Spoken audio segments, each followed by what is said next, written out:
Baik, teman-teman, kita mulai ya market update kita ya. Jadi hari ini saya balik lagi ya. Paling cuma saya mau menjelaskan kembali apa yang sudah kita lihat, apa yang sudah kita bicarakan kemarin. Ya, kalau kemarin kan kita bicara mengenai hal-hal yang perlu kita perhatikan kan dalam trading kan. Memang tidak melulu harus ngomongin soal fundamental, tidak tidak harus ngomongin soal technical ya. Bahkan ya teman-teman juga mungkin tahu ya pada saat market lagi bagus, lu nggak ngerti technical, lu nggak ngerti fundamental, lu pun bisa dapat untung. Bener nggak? Ya orang-orang main tebak-tebakan pun mereka bisa untung ya selama mereka bisa menjaga risknya ya, selama psikologi mereka cukup bagus, mereka juga bisa mendapatkan keuntungan gitu kan. Tetapi yang mungkin kita mau lihat itu adalah adanya konsistensi ya, konsistensi. Kalau cuma tebak-tebakan untung-untungan doang, itu kan bisa saja tidak memberikan kepada kita konsistensi keuntungan yang akan berulang gitu kan. Nah, karena itulah makanya kita bicara mengenai hari ini mengenai soal kita katakan ini adalah mechanical trading. Ini bahasa kerennya sih sebenarnya kalau di Inggris di Indonesia kan saya nggak ngerti ya. Mechanical ini ya ini tulisan di Indonesia sih, tapi kalau saya cek di Google, mechanical ini kita bicara mengenai pengaturan ya kurang lebih ya, pengaturan. Jadi kayak teman-teman kalau misalnya melihat montir ya apa ya montir lah, insinyur insinyur apa itu mesin ya, insinyur mesin ya. Mereka bisa melakukan apa kita bilang ya, melakukan perbaikan terhadap apa yang mungkin kita keluhkan, mesin ini kenapa ya begini gini gini ya. Nah, secara ini ya mungkin mereka udah belajar atau mungkin berdasarkan pengalaman mereka, mereka tahu apa yang harus mereka betulkan gitu ya. Jadi oh ini yang ini dan akhirnya betul gitu loh. Dan kalau kita datang misalnya ke Auto 2000 ataupun ke bengkel-bengkel resmi gitu ya, mereka kan sudah punya, kita bilang apa ya, checklist gitu ya. Kalau ini rusak, oh ini kalau kalau suaranya seperti ini checklistnya gitu ya. Sehingga kalau misalnya seorang mekanik membetulkan mobil di ya kita bilang auto 2000 BSD gitu ya. Kalau teman-teman pindah ke auto 2000 tempat lain ya kurang lebih sama. Urutannya pasti akan sama gitu ya. Atau kalau teman-teman ini kalau bicara mengenai mobil lah ya, kita bicara mengenai franchise lah.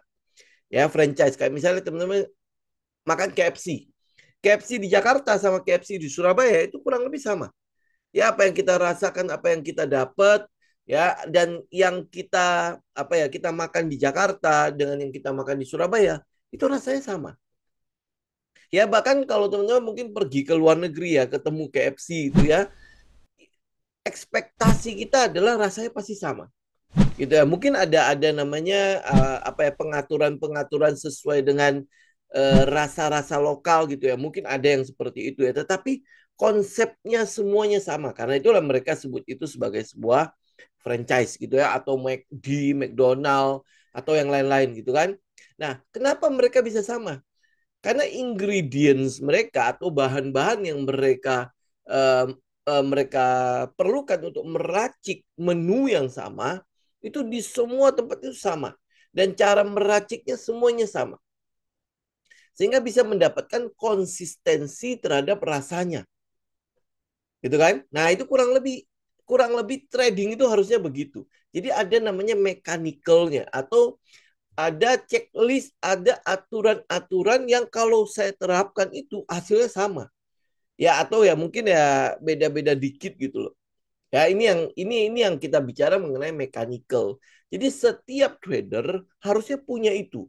Dia harusnya punya checklist ya apa yang gua harus lakukan ya. Kayak teman-teman lihatlah di market review, market update gitu ya. Yang mungkin teman-teman merasa bahwa kok kayaknya hari ini lu pakai teknik yang berbeda, hari ini yang apa besok lu pakai teknik yang berbeda. Sebenarnya enggak.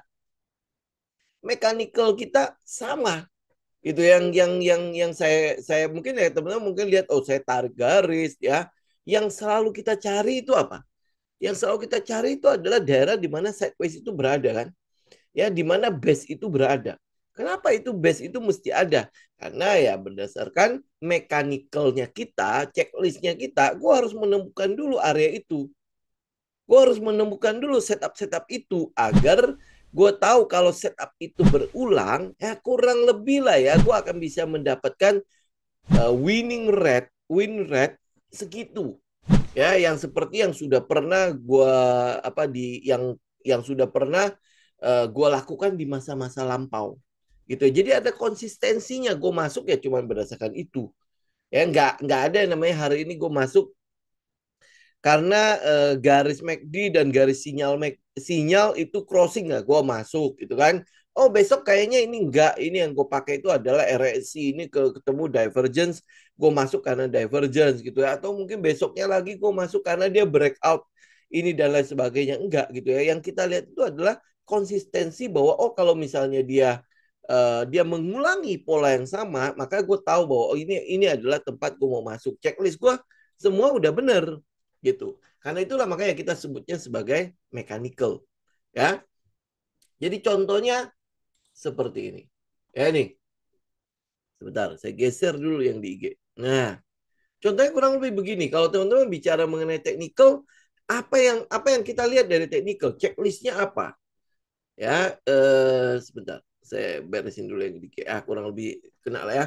Nah, apa yang kita lihat dari situ? Yang kita lihat itu kan ini kan semua ada di kelas ya. Ya, saya hanya cuma mengulangi doang ya, bahwa apa yang kita lakukan ya cuma begitu aja. Kita ulangi terus kan. Yang kita lakukan di dalam teknikal di awal kita melakukan apa? Sortir sahamnya kan. Sortir saham berdasarkan apa? Berdasarkan fundamental. Nah, kita punya satu metode namanya CanSlim di situ ya. Nah, CanSlim kalau misalnya ayo udah mulai lupa nih CanSlim apa ya, teman-teman tinggal lihat rekamannya saja ya. Saya nggak akan ngulangi di sini. Oke, nah itu kita sortir. Jadi saham-saham yang bagus dulu yang kita ambil. Jadi bukan setelah market live ya, setelah market udah gonjang-ganjing gitu ya, baru kita mulai ribut gitu kan. Ini CPO lagi naik nih, gue harus cari saham yang mana ya? Teman-teman udah punya pilihannya. Gitu itu karena itulah makanya kita punya yang namanya watchlist. Kita punya namanya kalau bahasa kerennya itu adalah stock universe ya atau universal stock ya. Jadi ini adalah kumpulan dari saham-saham yang akan kita lihat dan karena memang kita dari awal sudah kita sortirin. Kalau sektor itu jalan, ini sektornya dan ini saham-sahamnya. Ya, masih ingat lah ya teman-teman ya kalau di kelas ya dulu kan sampai kita minta teman-teman untuk merekapin ya 800 sekarang udah 900 saham ke dalam sektor-sektor kan. Ya, kemudian habis itu dari itu kita cari skornya kan. Ya, ya tentu itu masih ingat lah ya zaman-zaman ya apa kita harus mencari itu kan. Ya, tujuannya apa? Ya itu kita biar kita bisa dapat oh kalau misalnya sektor ini sudah punya katalisnya, gue udah tahu saham-saham apa yang akan gue mulai perhatikan. Jadi bukan setelah jalan baru kita mulai sibuk cari fundamentalnya ini gitu ya. Enggak, kita udah siapkan semuanya. Jadi sudah ada stock universe-nya, sudah ada watch list kita di dalam situ. Sektor ini jalan ya ini yang akan gue lihat. Sektor ini jalan ini saham-saham yang akan gue lihat gitu kan. Ya, nah kalau udah dapat sortirannya ya kita berarti tinggal screening di technicalnya. Ya kan berarti technical harus ada sesuatu, ada sebuah pola yang kita tahu bahwa dia berulang. Gitu kan? Kalau dia berulang, nah ini adalah saham yang mau gue coba lihat. Ditambah lagi kalau misalnya ada bensinnya, di situ ada katalisnya. Memang sudah mulai ada orang bilang kan bahasa kerennya adalah price in, ya. Jadi price in itu sama kayak teman-teman di awal atau di akhir tahun kita kan sudah ada proyeksi gitu ya bahwa The Fed itu mungkin di 2024 itu akan menurunkan suku bunga itu sampai maksimal 4 kali ya. Maksimal itu dulu loh ya waktu akhir-akhir 2023. Oh, jadi market mulai bergerak menuju ke situ. Jadi bukan berarti setelah di-cut baru dia naik ya enggak. Mereka sudah memprice in untuk 4 kali, 3 kali atau 4 kali pemotongan suku bunga di 2024. Ya, jadi mereka udah price in duluan. Oh, berarti kalau The Fed mulai memotong suku bunga, berarti menurunkan suku bunga, berarti ini ada kegiatan ekonomi yang mungkin akan naik. Ya, jadi market udah mulai bergerak menuju ke price in katalis itu. Nah, yang terjadi hari ini kenapa? Kenapa dia turun? Karena ternyata yang terjadi the Fed itu cuman ya mungkin baru cuman akan mungkin sekali bahkan tidak akan memotong suku bunga dulu di 2024. Ya. Nah, sehingga apa? Yang tadinya market udah mulai bergerak, dia mulai turun. Ya, itu namanya price in. Ya, itu namanya price in. Karena itulah makanya kita butuh sentimennya. Kita butuh katalisnya. Kita butuh tahu kondisi pasarnya. Ya, kondisi pasarnya seperti apa? Itu kan dinamis sekali kan? Ya, kalau sekarang ternyata teman-teman mungkin tahu perang Irak sama Iran bakalan terjadi apa? Israel sama Iran bakalan terjadi, ya nggak tahu kan 2024 nggak ada, kita nggak memprasin itu. Karena itulah makanya begitu ada kejadian itu sehingga ya market langsung bergerak, itu kan kayak kejutan kan. Kalau kejutannya jelas kita nggak mungkin bisa nangkap atau mempersiapkan diri untuk itu ya. Nah, karena itulah makanya kita tahu bahwa sekarang kondisi dari Timur Tengah itu masih bergejolak sekali. Ini cuma tinggal menunggu trigger doang kan. Ya, karena itulah teman-teman bisa lihat market saat ini seperti apa. Jadi bukan berarti technical nggak akan jalan kalau misalnya marketnya seperti tetap jalan, cuman kemungkinan dia bergerak sesuai dengan trading plan-nya kita itu kecil. Gitu ya, nanti kita bicara di psikologi apa yang harus kita lakukan. Jadi ini adalah bagian dari mechanical kita. Ya, nah ini kalau ada price in, price in kemana? Itu justru makanya kenapa kita memposting berita-berita. Ya berita ini buat apa sih? Ah, cuma dibaca doang dan lain sebagainya. Enggak. Itu berita itu adalah katalis. Berita itu adalah sesuatu yang sedang kita lihat nih arah marketnya kemana nih. Nah arahnya ke sana, kita mau ikut ke sana. Ya sehingga pada saat kita screening kita tahu sektor mana yang kira-kira dapat sentimen itu. Ambil contoh kemarin kita ngomongin metal, ternyata si Inggris sama Amerika ngeban metalnya Rusia. Ya akhirnya kan teman-teman bisa lihat ya metal-metal mulai bergerak, tembaga, timah mungkin udah bergerak duluan ya, nikel ya, terus habis itu imbasnya juga ke batu bara dan sebagainya kan. Nah, kita mau memprice in itu dulu. Ya bukan setelah kejadian, oh bener loh nikel naik, oh bener loh batu bara naik. Enggak. Kalau teman-teman udah ngelihat kenaikannya dan harganya udah mulai bergerak, itu artinya apa? Sudah price in. Kondisi hari ini contoh misalnya kayak Cleo gitu kan. Cleo dapat laba itu naik sampai berapa berapa berapa puluh persen, berapa ratus persen malah labanya. Ya. Nah, lu pada saat keluar berita itu, lu baru masuk ya jelas udah ketinggalan jauh kan? Benar nggak? Karena apa? Ini udah di price in. Harga sekarang mungkin saja udah di price in. Tapi karena begitu lonjakan labanya begitu besar, jadi market mulai menyesuaikan. Ini harusnya dihargai berapa harganya ya sehingga terjadi euforia di sana. Ya, jadi ini kita bisa ngelihat ya Cleo itu udah menuju ke 1.200. Saya kok udah share di itu ya di detailnya juga kan. Nah, apakah kita baru masuk di situ? Ya tidak. Nah, itu gunanya mechanical-nya, gunanya checklist-nya. Ada nggak sih? Kenapa ya si Cleo itu kenapa sebelumnya naik? Ya berarti kan harusnya ada checklist-nya di situ. Ya. Nah, checklist-nya apa? Ya kita akan lihat area kunci yang mau kita perhatikan seperti apa. Di situ tuh mungkin punya support resistance, supply demands, lu mungkin punya apa lagi ya? Ya ada apa lagi lah gitu ya, ada area kunci yang teman-teman mungkin bisa lihat di daerah situ gitu kan. Kalau dia nggak kemana-mana, kenapa di situ ada apa, muncul apa di situ kan. Nah teman-teman yang sering kita pakai adalah kita selalu akan bertanya ini di stage berapa ya pergerakan harganya, ya ada di price cycle bagian apa nih di pergerakan harga saat ini. Kalau dia di bagian akumulasi, aku mau perhatikan. Kalau dia di bagian distribusi, berarti gue harusnya udah keluar di daerah sana. Ya, bukan gue masuk lagi. Jadi maka dari itu, ini kan sebenarnya cuma checklistnya kita. Pertanyaan yang kita ajukan kepada chat itu. Ya, pada saat kita ngeliat chat, pada saat kita ngeliat grafik, kita cuma bertanya aja. Dia ada di stage berapa? Kalau dia ada di set 1, nah itu yang mau kita lihat. Nah, pada saat set 1 itu kita mulai tahapan-tahapannya wake off. Ya, nah tahapan Wyckoff bagaimana cara ngikutinya? Kan ada mechanical-nya, ada checklist-nya. Namanya 9 buying test. Ya, ya kan? Nah, di dalam 9 buying test itu kan cukup banyak tuh cakupannya kan. Ada perubahan pada trend sebelumnya, berarti downtrend udah mulai bergerak kepada trend selanjutnya kan.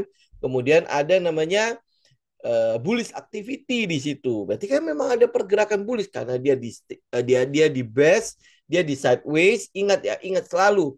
Kalau teman-teman melihat sideways, itu artinya supply dan demand-nya itu ketemu.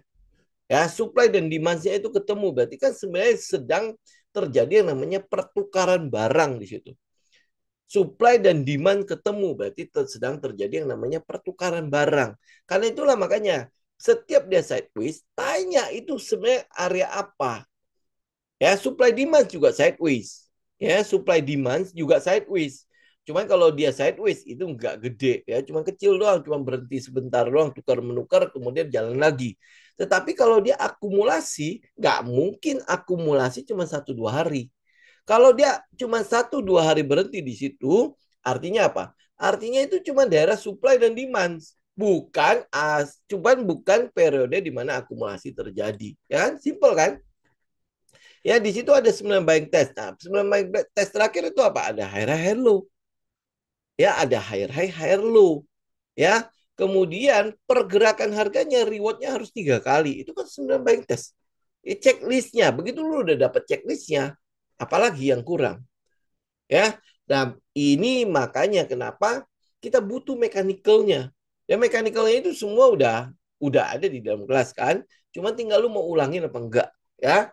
Kemudian habis itu tinggal lihat setup-nya. Lu udah tahu dong ujung-ujung dari akumulasi itu akan muncul setup namanya money spot. Lu kalau cari money spot di pasaran mungkin nggak ada lah ya. Ya, mau cari di YouTube manapun pasti nggak ada lah. Ya, kemudian ada namanya Komet. Komet itu ya bagian dari 9 bike test itu ada hello kan. Ya. Nah, setup itu udah kalau udah nongol ya udah semuanya udah cocok kan dari atas sampai ke bawah dia udah cocok kan. Ya ini udah saatnya kita mulai entry. Ya, dengan adanya mechanical ini ya lu akhirnya bisa menumbuhkan kepercayaan diri atau trust dari senjata yang lu gunakan itu lebih tinggi. Ya, apalagi kalau misalnya lu ulangi dan lu kena lagi. Lama-lama terbangun nggak kepercayaan diri pada senjata itu? Ya pasti, gitu kan? Nah, tapi mungkin di awal-awal ya lu pakainya agak kagok-kagok, nggak masalah. Ya, itu udah kita katakan, sering kali kita katakan, lu nggak masalah, namanya juga baru pakai kok. Ya, kagok di awal nggak masalah, tetapi jangan sampai udah pakai lama tapi masih kaku-kaku aja. Nah, itu yang perlu lu evaluasi, ya. Apakah ada yang salah dengan checklistnya? Apakah ada yang salah dengan prosedurnya? Apakah ada yang salah dengan SOP-nya? Apakah ada yang salah dengan yang step by step yang sedang gue lakukan? Itu gue butuh evaluasi ya, karena itu nanti kita bicara mengenai evaluasi di ujung ya. Kalau semuanya udah cocok, yang lu perlu lakukan adalah trading plan. Ya tinggal susun udah trading plan-nya. Ya, trading plan ya pasti di situ ada risk management-nya lah ya, di situ ada position sizing-nya. Ini yang sering kali orang-orang lupa kan. Makanya dibutuhkan checklist. Ya lot size itu berapa? Gue boleh beli berapa? Ya jadi nggak sembarangan kita beli kan? Ya agar apa? Agar risk per trade kita itu selalu cocok. Ya, kenapa? Karena kita butuh juga tahu resiko yang berani gue tanggung dalam setiap kali gue transaksi itu berapa besar. Nah, untuk bisa mendapatkan resiko itu, kalau misalnya dia kena stop loss, gue tahu gitu ya, oh dia adalah resiko yang gue tanggung, maka lu perlu hitung. Ada hitungannya, ada risk per trade ya, sehingga melahirkan yang namanya position sizing. Ya, next ya, habis itu ya berhubungan dengan modal dan lain sebagainya ya. Nah, trading plan-nya ya angkanya itu adalah stop loss-nya di mana, entry-nya di mana, taking profit lu di mana. Lu kalau misalnya mau taking profit-nya parsial ya berarti kan ada berapa berapa kali taking profit. Nah, di mana-mana saja lu udah siapin. Ya, nah kalau ternyata pada saat perjalanan, lu lihat sentimennya kok terus masih menguat gitu ya. Dan lu akhirnya memutuskan untuk following the trend, maka lu mesti tahu juga apa yang perlu gue lakukan untuk mengikuti pergerakan ini. Jadi gue nggak mau tiba-tiba nanti dia turun kembali sampai ke nol lagi ya. Jadi gue mesti tahan nih. Nah, tahanan gue di mana? Ya lu mesti pikirin ada trailing stopnya ada di mana ya. Ini semua itu adalah mechanical-nya di awal. Ya bekerja apa enggak? Dia kalau win rate-nya misalnya contoh kayak kemarin kan saya selalu katakan kan lu win rate 40% aja ya berarti kan lu udah tahu nih 6 kali mungkin saja gagal. Tetapi kalau 4 kali dia berhasil, ya kalau gagal-gagal itu gue udah nggak pusing. Ya, nah lu anggaplah ini waktu lu terapkan pertama cuma butuh 4 doang yang berhasil. Ya 4 doang yang berhasil. Gue sebut 4 mah gampang ya. Kalau sekarang kita masih ikutin Sido, kita masih ikutin Cleo, kita masih ikutin TAPG, kemudian ada MARK. Itu 4 aja udah cukup. Coba belum bayangkan ya kalau misalnya 6 yang lain gue gagal nih. Apa aja yang gagal lah ya, banyak lah ya. Nah, tapi 4 ini ketutup nggak? Jelas udah ketutup kan? Ya, buktinya portofolio hari ini sih udah sekitar 10% lebih. Ya karena ada naik di Cleo kan, ada naik di Cleo, TAPG masih oke. Kemudian ada INKP yang kemarin turun itu masih udah naik kembali ya. Nah, jadi dari situ saja kita udah boleh sih lihat. Nah, tapi secara perlahan ya, yang penting lu progres ya. Win rate lu pasti akan bertambah. Ya ini teman-teman bisa bayangkan ya kalau misalnya market yang jelek begini aja dari akhir tahun sampai sekarang kita masih bisa mendapatkan floating sekitar 10%. Ya itu sesuatu yang menurut saya sih udah cukup luar biasa lah ya. Ini baru bulan Mei. Berarti kan 5 bulan masih dapat 10% ya oke lah. Gitu kan. Dan ini masih bisa sampai akhir tahun nih. Ya, kita mau lihat nih sampai akhir tahun kira-kira gue dapat berapa. Kalau contoh misalnya akhirnya mentok di 10 atau 12%, itu pun saya udah cukup senang sekali. Karena apa? Sudah 2 kali lipat dari suku bunga deposito. Suku bunga deposito sekarang kan 6-7%. Ya kalau gue masuk ke akhirnya tumbuh porto gue sekitar 12%, gue udah 2 kali lipat. Ya, gue udah 2 kali lipat ya. Jadi artinya kalau gue taruh uangnya di deposito, gue dapatnya 6%, tapi ini gue bisa dapat 2 kali.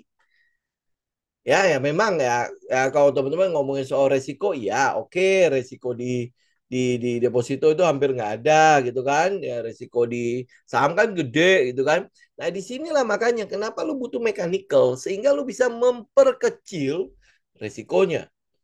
Ya kenapa? Karena gue ikutin step by stepnya, gue ikutin checklistnya. Kalau checklistnya semua udah cocok, ya berarti kan gue udah tahu nih, oh loss 6, win bisa 4.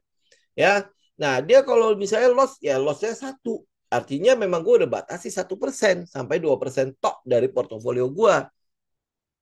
Tapi begitu dia cuan, ini bisa cuan 2 kali, bisa cuan 4 kali, bisa cuan sampai 5 kali, ya, bisa cuan sampai 10 kali, gitu kan dari kerugian gua. Jadi untuk nutupin kerugian yang kecil-kecil ini ya gua nggak terlalu pusing, gitu kan? Nah karena itulah makanya ini kenapa mekanikalnya penting, kenapa checklist ini penting, ya. Nah selain checklist technical untuk kita entry kan, nah lu mesti juga dapat checklist ini. Bentar, ya ini sengaja saya tutupin nih. Nah, lu mesti cek list psikologinya lu. Ya, nih, bentar. Geser dulu IG. Nah, oke. Nah, habis itu checklist apa? Checklist psikolog ini sebenarnya yang sering kali membuat kita gagal di dalam mengikuti mechanical-nya technical. Ya, berapa banyak orang yang sering kali begini. Ya, udah masuk nih. Oh, terus habis itu dia turun. Ya, pada saat dia turun, kita merasa bahwa ya ampun ini kayaknya bisa turun terus nih ya kayaknya bisa turun terus gue keluar aja. Nah habis keluar tiba-tiba dia balik lagi ya dan akhirnya bergerak menuju kepada targetnya kita. Itu berapa banyak kayak gitu ya, berapa banyak juga yang selalu begini. Misalnya nih contoh ya, dia udah naik 5-6%, udah bagus gitu kan, udah seneng dong ya. Nah kalau udah 5-6% pasti mulai teriak kan, gua ngambil taking profit kapan ya, untungnya gua ambil kapan gitu kan. Ini terus habis itu dia mulai turun. Wah begitu dia mulai turun, kira-kira emosi lu gimana? Ya aduh dia turun lagi, oh aduh dia balik lagi ke nol, bahkan sampai ke minus. gitu kan? Nah, lu udah mulai khawatir kan? Lu udah mulai, aduh, semua pikiran itu mulai keluar nih. Ah, ini bisa jadi dia gagal nih. Turunnya bakalan lebih tajam lagi nih. Ya, padahal lu udah tahu ada stop loss di bawah situ. Memang lu udah janjian kan? Ya, bahwa oh ini risk gua gitu ya. Cuma karena diliatin dia turun terus dari plus 7% turun terus turun ke bawah kan. Lama-lama emosi lu kan terganggu kan. Ditambah lagi dengan selintingan dari luar gitu kan. Ini kayaknya udah lu mendingan taking profit aja. Udah lu mendingan batasin aja kerugiannya. Bisa bisa rugi 0,5%, kenapa lu harus rugi 1% sih? Toh kayaknya ini kayak turun ke bawah nih. Ya, begitu lu cut, ini mulai naik lagi sampai akhirnya ke tujuan lu. Berapa banyak orang yang seperti itu? Saya juga seperti itu. Karena itulah makanya kita punya checklist pada psikologinya kita. Ya, kita butuh checklist untuk psikologinya kita. Checklistnya apa? Checklistnya adalah selalu nanya kondisi pasar hari ini gimana. Kalau jelek, apa yang harus gue lakukan? Kalau dia bagus, apa yang harus gue lakukan? Strateginya tentu berbeda kan. Pasar jelek kan sering ya, kalau memang lu ngelihat, kayaknya udahlah gue nggak mau terlalu ngambil risiko, tinggal liburan.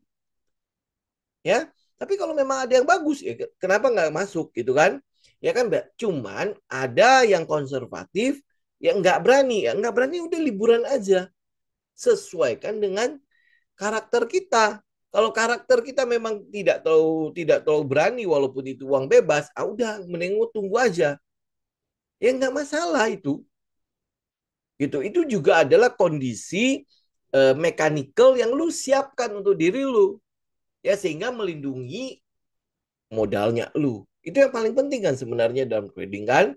Ya, jadi tanya itu. Ya, kemudian habis itu tanya lagi kondisi portofolionya kita.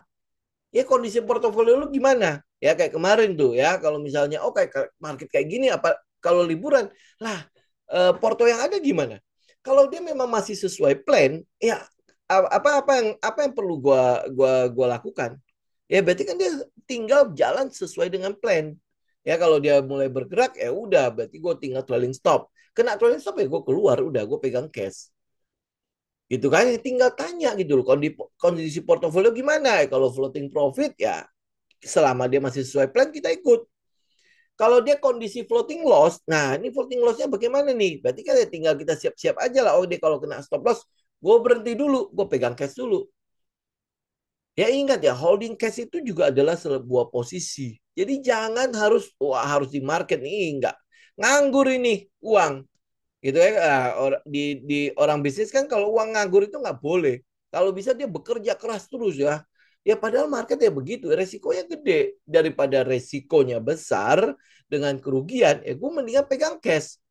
Pegang cash itu pun adalah sebuah posisi. Karena tidak semua orang bisa pegang cash tuh di dalam portofolio mereka. Pada saat mereka lihat, ya ampun masih ada segini ya, ayolah kita mainkan lah. Ya selalu bikin dia main ya. Kalau kondisi marketnya jelek, ya sudah pegang cash itu pun posisi. Gitu. Jadi makanya lu butuh checklist. Ya butuh checklist. Ini ngapain dia? Gitu ya. Nah, kemudian ini yang ketiga saya sengaja masukin di situ. Kenapa? Karena saya merasa penting gitu. Karena apa ya, based on apa yang saya alami gitu kan. Kalau kondisi keuangan kita gimana? Ya, dana daruratnya masih oke. Ya, biasanya kan kita siapin tuh 3 sampai 6 bulan dari biaya pengeluaran kita setiap hari kan. Sehingga kalau sampai ada kejadian apa-apa, ini yang bisa kita pakai. Kira-kira 3 sampai 6 bulan ini masih oke nggak dana darurat kita? Ya, kalau dia masih oke, ya sudah, lu jangan ganggu portofolio lu dong. Ya, tidak perlu diganggu. Gitu ya. Nah, ini di sini itu yang sering saya tekankan. Kalau teman-teman masih bekerja dan kerjanya masih bagus, pertahankan itu. Tetap biarkan aliran uang itu masuk. Ya, selalu aliran uang itu kalau udah masuk jangan diputus. Ya, jangan pernah diputus. Oke? Nah, begitu market jelek, lu setengah mati lu. Apalagi lu nggak mempersiapkan bener-bener ya, gue mau trading for living, tapi penghasilan lu dari mana? Oh, dari untung sehari-hari. Ya, dari untung sehari-hari berarti ya lu akan main 1%, 2% keluar, 1%, 2% keluar. Potong fee sekuritas, ya akhirnya tinggal 0,5%. Kalau setiap hari bisa dapat 0,5. Kalau tiba-tiba lu turun jebret. Ya, jebret misalnya oh lu baru baru akhirnya bisa cut loss 12%. Kebayang nggak sih 0,5 persen lu itu tinggal melayang lenyap karena sebuah kerugian yang dalam begitu. Itu makanya risk management kita beda kan. Kalau dia loss, gue tahu dia lossnya harus kecil. Tapi kalau dia untung, gue mau dia untung gede. Gitu. Jangan dibalik. Ya seringkali orang mempertahankan kerugiannya, tapi tidak mampu mempertahankan keuntungannya. Ya itu kan masalah ya. Itu masalah psikologi loh. Ya, nah teman-teman coba bikin checklist itu deh. Nah habis itu teman-teman bisa mulai akhirnya memperbaiki. Mechanical-nya mah untuk technical mah simple-simple aja kok, nggak ada yang berat-berat. Tetapi yang menggagalkan itu seringkali di psikologi ini. Itu karena itulah makanya butuh checklist bu, ya. Nah kemudian kalau misalnya kondisi keuangan nih, misalnya angsuran banyak nih, biasanya kan kalau diperbolehkan oleh para perencana keuangan itu adalah 30% dari total omsetnya lu atau total pemasukannya lu, total gajinya lu. Lu cuma boleh ngambil kredit itu 30% tok. Jadi kalau lu punya gaji 10 juta atau pemasukan setiap bulan itu rata-rata 10 juta, lu cuma boleh kredit. Ya, lu cuma boleh ngambil kredit itu 3 juta tok cicilannya. Ya kebayang. Nah, setelah itu lu nggak boleh lagi. Kenapa? Karena lu harus bisa memperbesar porsi investasi lu. Ya, simpanan lu harus jauh harus bisa membuat jauh lebih besar dibandingkan dengan cicilan. Nah kalau namanya kredit itu nggak bisa dihindarin lah zaman sekarang ya. Lu kalau mau punya rumah, lu nabung ya. Kadang-kadang ya kita harus akui lah ya. Untuk benar-benar bisa konsisten nabung atau kita apa ya? Kalau bahasa-bahasa orang motivasi itu adalah um, dia bilang apa ya? Menunda kesenangan itu sesuatu yang sangat-sangat berat ya saya akui ya apalagi kalau saya lah ya saya cukup berat ya itu menunda kesenangan itu bukanlah sesuatu yang mudah gitu ya oke nah karena itulah Pak lu oke lu kalau enggak lu mau dapat mobil dari mana lu cicil gitu kan cicil nabung itu biasanya agak-agak susah lah dapatnya lah ya. Jadi akhirnya lu kredit. Nah, kredit boleh. Jadi batasi angkanya itu jelas. Jadi harus punya aturan dalam hidup juga lu mesti punya aturan kan, termasuk dalam trading.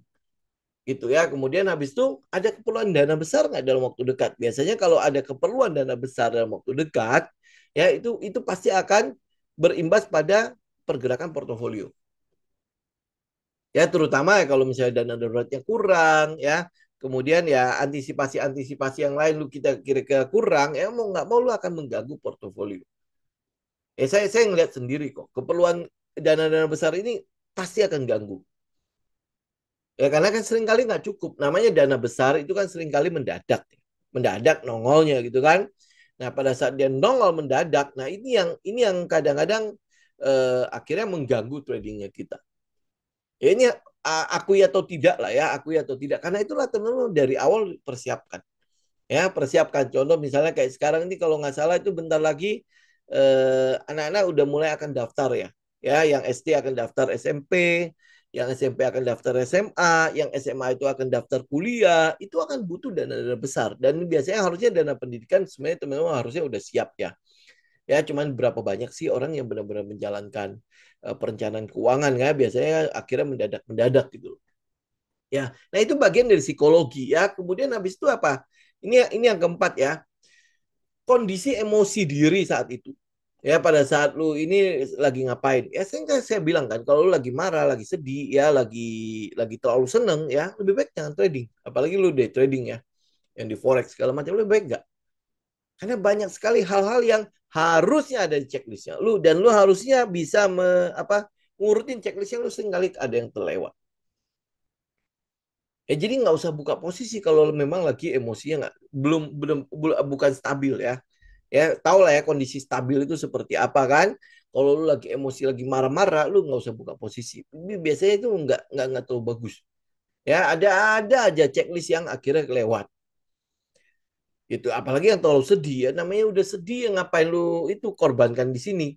ya apa kayak apa ya ditumpahkan ke trading ya nggak pas kan. Ya nanti akhirnya jadi kayak revenge trading, ya apalah segala macam pasti nanti terjadi seperti itu. Kondisi lu saat itu seperti apa? Tanya ya. Nah, nextnya apa? Perasaan saat lu mengambil posisi, kena SL bagaimana, kena TP bagaimana, perasaan lu aja. Oh, nah habis itu yang kita butuhkan perasaan-perasaan ini apa? Nanti akhirnya lu bisa jurnalin. Ya, ini semua kenapa psikologi ini menjadi penting ya? Karena itu nanti teman-teman akan fokus di sini. Mana ini? Oh, tinggal dibuang aja. Nah, ya. Nah, habis itu tinggal di jurnalin. Nah, dari jurnal inilah, teman-teman di IG kelihatan nggak sih? Sorry nih, kayaknya sih nggak bisa lagi nih. Ah, oke ya. Nah, dari jurnal inilah, ini lu bisa memperbesar win rate lu atau tidak. Ya, ini nih. Ini adalah di mana tempat kita melakukan evaluasi. Misalnya sekarang ya, win rate gue 40% nih. Itu pasti bisa naik kalau teman-teman mau memperbaiki. Ya, makanya kenapa ini ada review terus ya. Misalnya contoh ya, ini di dalam jurnal itu kan saya udah ngomong berkali-kali ya jurnal isinya apa ya. Setupnya apa? Lu pakai setup apa? Ya, lu pakai setup apa? Ya, ada yang pakai breakout, buy on pullback ya. Atau ada yang bilang buy on weakness, apapun itulah terserah teman-teman tinggal lihat mechanical teman-teman. Yang penting lu tahu pola yang berulang terus seperti apa. Setup lu apa? Nah, setup itu kalau lu pakai terus nanti kan dapat tuh win rate-nya berapa, ya. Nah, setup ini kalau gue pakai dalam kondisi pasar seperti ini kalau lu punya jurnal, lu bisa tahu ini setup gue bekerja nggak di pasar begini. Jadi bukan teknikal nggak bekerja, cuman kan dari evaluasinya lu tahu gitu loh, setup lu itu bekerja di pasar seperti apa. Ada loh setup yang bekerjanya itu pada saat likuiditas lagi tinggi-tingginya, yaitu di akhir-akhir tahun. Ada setup seperti itu. Nah, lu bisa tahu setup itu dari mana? Lu evaluasi transaksinya lu. Kalau lu nggak pernah evaluasi, maka win rate lu akan begitu saja. Ya misalnya win rate lu 40%, lu akan stay di 40%, nggak akan naik.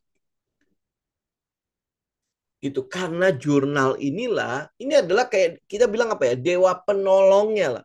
Lu kalau mau naikin win rate, bukan ganti setup, bukan ganti strategi. Tetapi yang lu perbaiki adalah strategi yang ada. Lu udah tahu nih ya, pisaunya nggak bisa motong terus ya. Bukan dibuang pisaunya, terus ganti pisau yang lain. Nanti juga pasti susah motong lagi.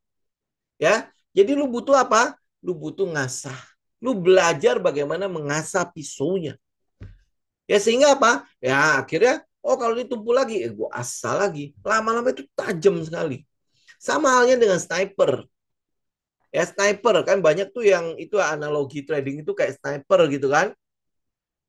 Sniper itu teman-teman kalau cek ya lihatlah itu film-film ya. Saya bukan sniper soalnya saya juga nggak punya kenalan sniper ya. Teman-teman lihat di film-film ya. Itu kan dia memperhitungkan semua hal.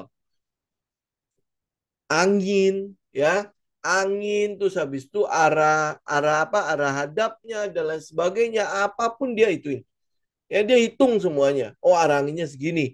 Itu dari mana coba? Sniper ada yang apa seringkali ya teman-teman mungkin lihat ya dia kayaknya pakai jari masukin itu ya ngambil jadi kayak basah-basah gitu terus diangkat angkat ke atas tuh seakan-akan kayak ngukur udaranya itu apa kecepatan anginnya itu cuma pakai jari saja yang dibasahin ya sampai segitunya kan sniper kan ya nah itu berarti udah pengalamannya udah banyak berarti dia melakukan evaluasi oh nih kalau anginnya begini akan jadi begini anginnya begitu mungkin begitu gitu kan nah kita juga sama lu evaluasi lu dari jurnal ini ya kalau kondisi pasarnya begitu oh bagaimana ini gua harus ngapain ya. Nah, kondisi emosi lu bagaimana? Pada saat lu win, lu dapat setup itu, lu masuk ya, kondisi emosi lu saat itu seperti apa?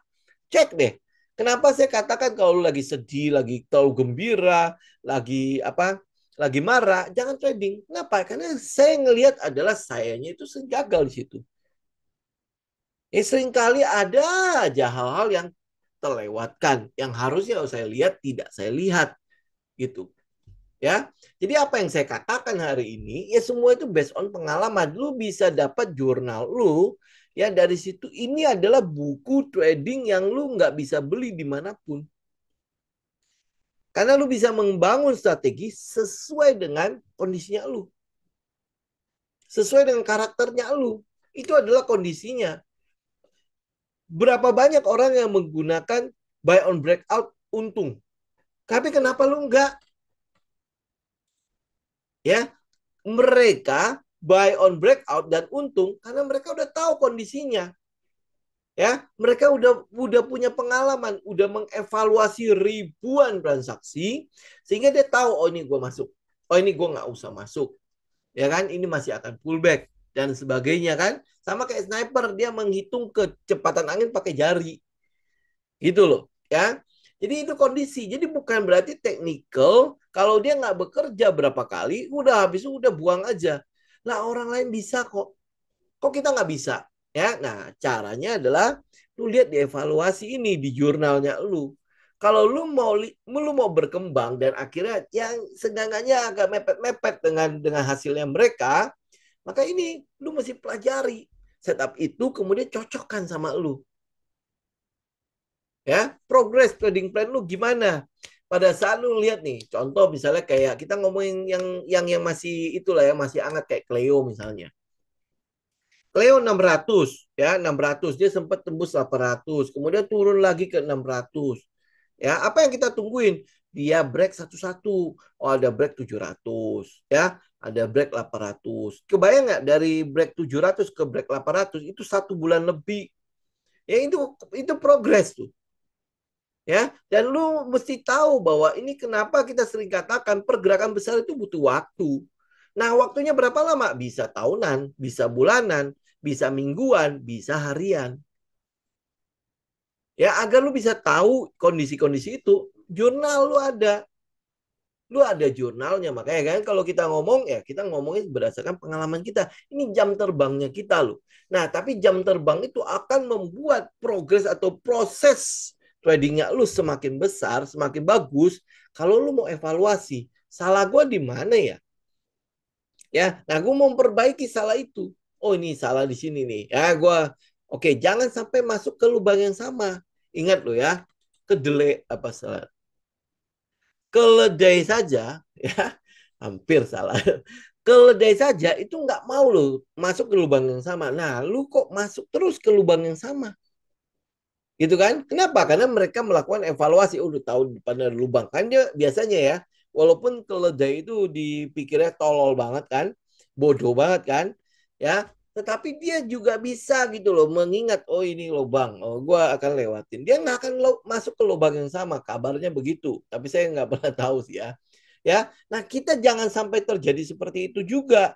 Lu udah tahu itu salah, ya perbaiki dong. Oh ini, oh ya udah. Nanti kalau udah begini, nah ini manipulasi nih terjadi nih. Kayaknya dia akan terjadi seperti ini. Kenapa? Karena kita udah ngeliatin nih berkali-kali dia setelah begini, habis itu begini, gitu kan?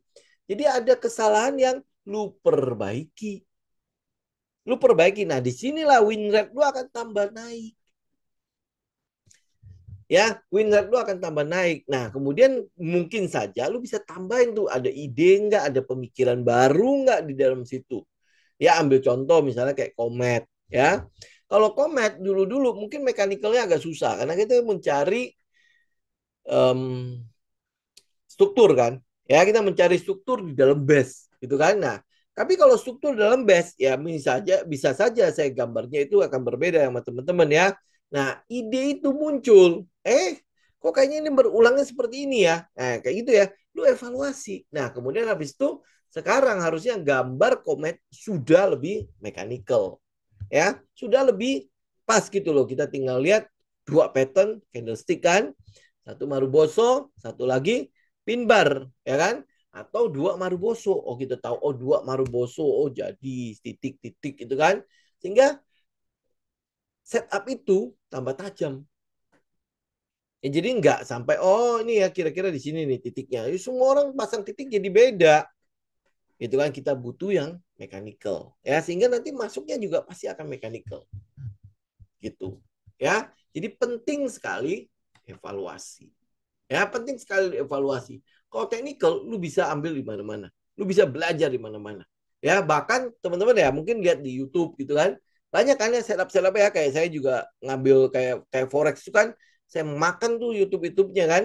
Ya. Nah, apa yang lo harus lakukan? Kok kalau dia ngomong di YouTube kayaknya enak banget ya. Oh, tetep gitu kan. Nah, tapi kalau gue terapin pada saat back test, bahkan pada saat real test gitu kan, kok kayaknya beda.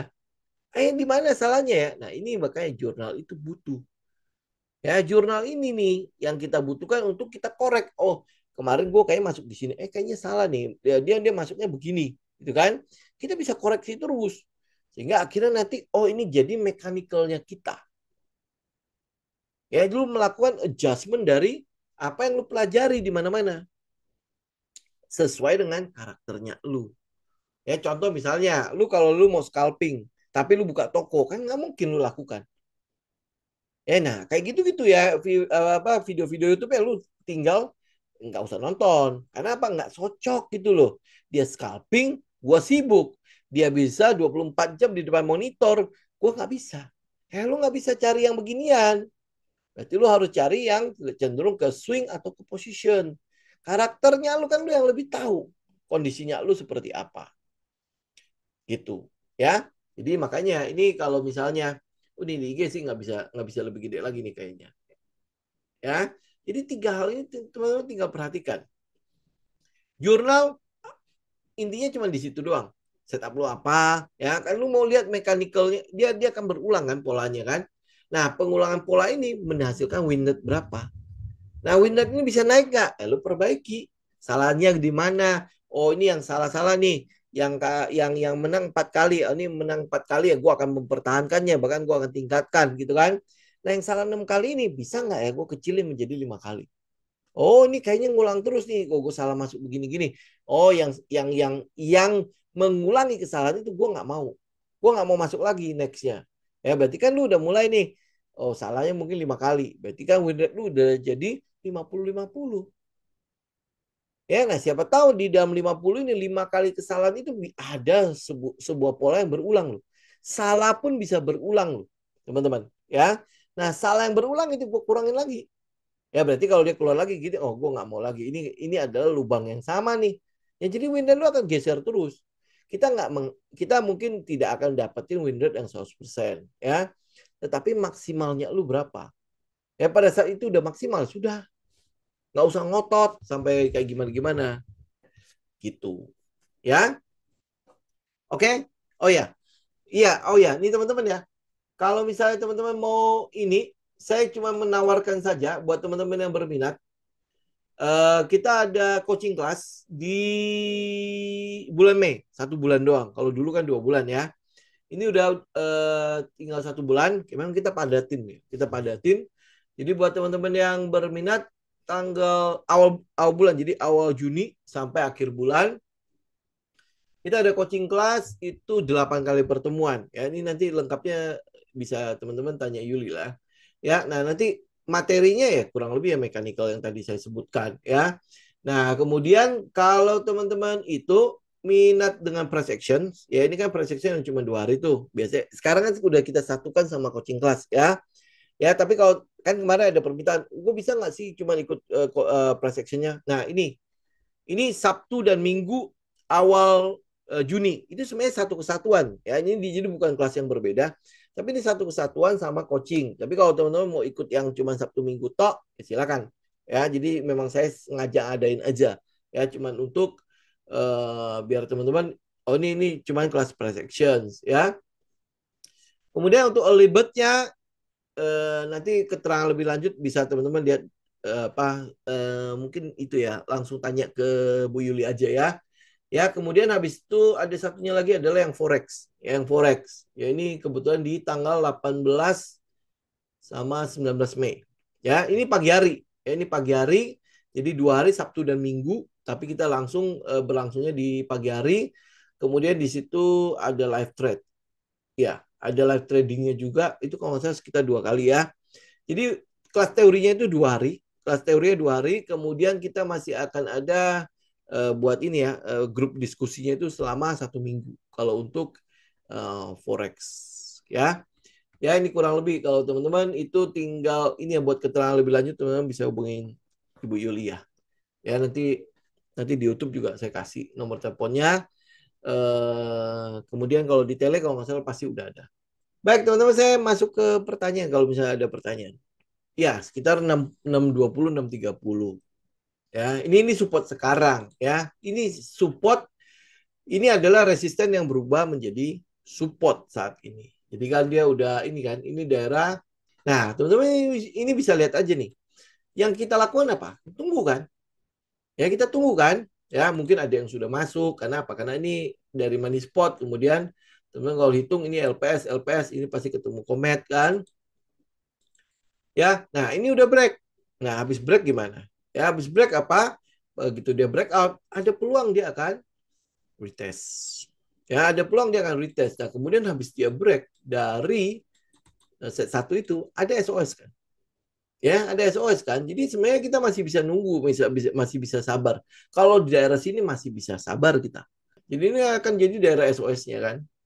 Benar nggak? Ya jadi tinggal sabar. Nah posisi begini yang kemarin kita coba padukan dengan Cleo kan ya coba kita padukan dengan Cleo nah, kurang lebih sama kan ya Cleo ada di set satu cuma dia adanya di atas ya berarti kita lihatnya itu adalah reakumulasi si TAPG dari mana TAPG ada di sini nah ini kan dia jalan nih hot gitu kan ini juga jalan kan ya nah kalau ini mungkin dia nggak retrace ya nggak sampai pullback lagi ya nah apakah ini bisa jadi lanjut bedanya di sini nggak ada apa-apa ya Cleo itu di sini nggak ada apa-apa ini kan all time high sedangkan si TAPG itu banyak ya daerah sini kan ada apa-apa nih daerah sini kan ada rintangan-rintangan kan ini dia mesti lewati nah untuk ngelewati ini dia butuh bensin disinilah berlaku sentimen katalis kita mau lihat nih ya nah kebetulan katalis saat ini adalah TAPG kalau nggak salah bagi dividen ya bagi dividen berapa banyak gitu PTBA gimana? Apakah sudah menarik? PTBA itu tadi pagi kan saya udah sempat share juga kan, ya. Kalau kalau apa namanya kalau batu baranya masih bagus, maka kita sebenarnya ada peluang tuh. Nih, teman-teman lihat ya. Dia kan turun. Ini kan ada gap di sini. Ini ada gap ya. Kotak itu kan saya kasih tuh. Kemudian gap itu kalau teman-teman tarik ke belakang, berarti ini adalah area kunci lah. Kayak kita bilang area kunci. Ya kenapa kunci? Nah itu lihat. Ini adalah daerah yang tadinya support, ini support, ya terus ditembus menjadi resisten, ya support menjadi resisten, kemudian dia kena, dia turun, dia kena, dia turun. Nah kalau sebuah resisten kena terus kan, ya you know lah ya, itu jadi lemah kan, kemudian tembus. Nah sehingga resisten ini berubah menjadi support pergerakan saat ini, ya. Jadi apa yang kita lihat? Ya berarti kalau harganya nanti balik lagi ke support, nah ini mungkin jadi area yang kita mau perhatikan. Yang kita sebut sebagai point of interest. Ya kan? Area of interest lah, apalah sebutannya lah, terserah lah. Ya, tapi ini akan jadi tempat yang buat kita menarik. Ya, RUPS tanggal 8 Mei ya. Berarti mungkin sebentar lagi akan ada pengumuman itu kali ya. Dividends gitu ya. Oke. Jadi ini ya, ini teman tinggal perhatikan nih area ini nih. 2660 sampai 2750 ya. Nah, kemudian targetnya mana? Targetnya tuh lihat nih sebelah kiri. Ini kan kopong nih.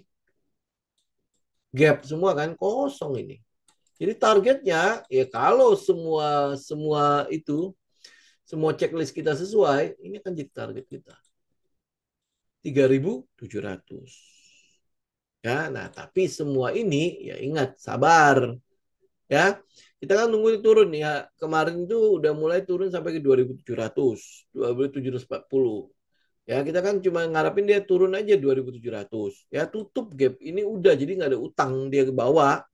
Nah, sampai ke atas itu 3.700 berapa lama? Nggak tahu. Ya, tinggal pelan-pelan aja ngikutin. Selama dia masih bergerak sesuai, kemudian habis itu bensinnya masih terus dibakar, ya udah. Berarti kan ke area sini untuk nutupin gap ini pasti gede, peluangnya besar gitu loh PTBA. Jadi kalau lihat menarik nggak, ya tunggu aja harganya di sini. Tunggu harga di daerah 2000, 2600 sampai 2750. Tunggu aja di situ. Kalau lihat supply demand-nya berarti di sini ya. Di 2560 sampai 2630 ya antara itulah. Ya tinggal saya gedein ini kotaknya nih. Nah, sampai ke gap itu kan. Jadi ya teman-teman tinggal 2560 sampai 2740. Gitu. Udah tinggal tungguin aja di situ. Nah, ini apakah teknik baru? Enggak sih.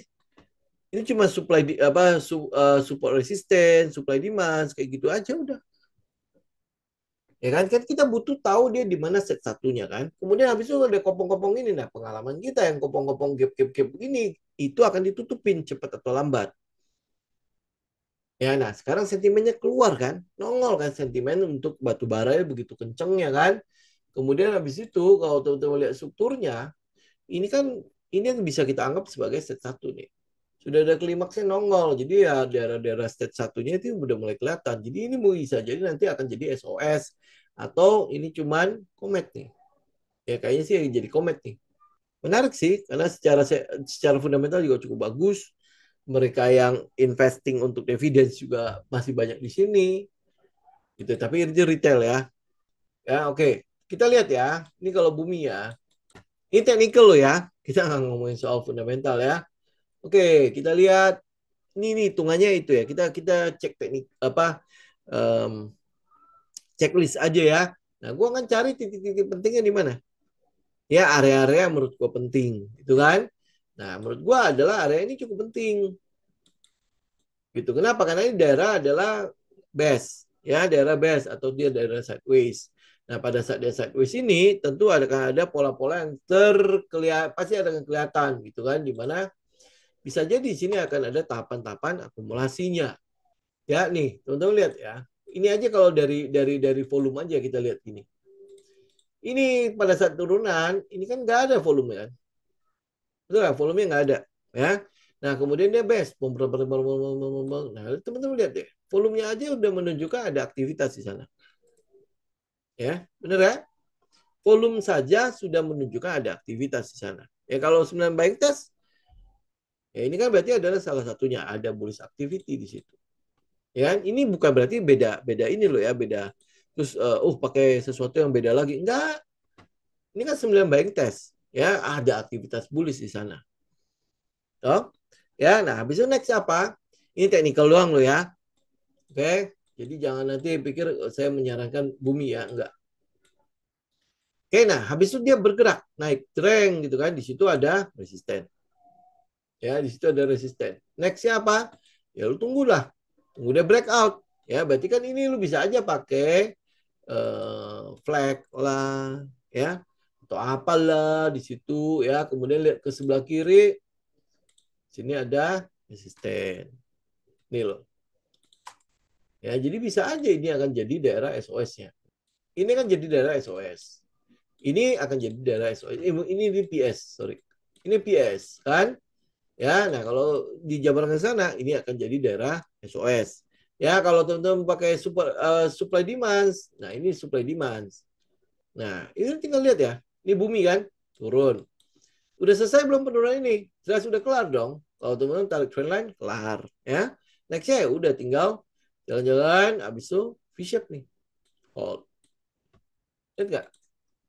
V-shape, spring kan? Terus hold. Ya, habis itu drang. Nah, candle gede ini kan tanda hadirnya si buyer. Untuk si bumi, ini mungkin nanti akan ada sideways dari sini.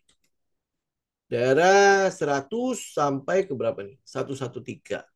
Ya, bisa jadi lebih tinggi ini 113 atau berapa lah, teman-teman tinggal pasin aja. Ya, 113 sampai 100 sampai 115. Ya, itu mungkin akan jadi daerah sideways-nya. Jadi kalau dia sideways, sebenarnya itu berita gembira.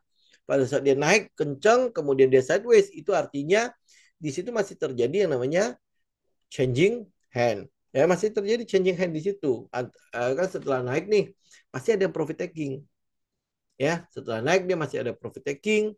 Ya, berarti kan ada yang keluar barang dong. Keluar barang ada yang nampung kan. Keluar barang terus ya terus. Nah, nanti daerah sideways ini kita mau tahu pemenangnya siapa. Nah, di situ pemenangnya akan memberikan efek breakout. Ya, akan memberikan efek breakout. Nah, breakout ini kita konfirmasi. Lu breakout cuman untuk palsu atau manipulasi, atau dia breakout untuk lari.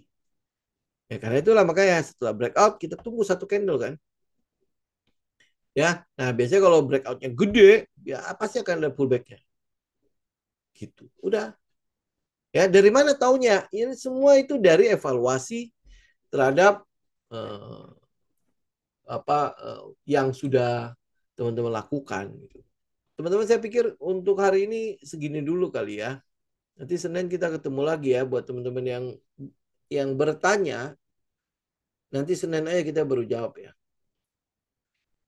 Oke? Ya. Saya pikir oke dulu ya. Sampai di sini dulu ya teman-teman ya. Happy weekend semua. Buat teman-teman yang berminat dengan kelasnya, teman-teman bisa hubungi Bu Yulia. Nanti teleponnya saya kasih, kalau enggak nanti di itu ya di tele atau di YouTube juga saya keluarin ya. Oke, thank you semuanya. God bless. Sampai ketemu minggu depan.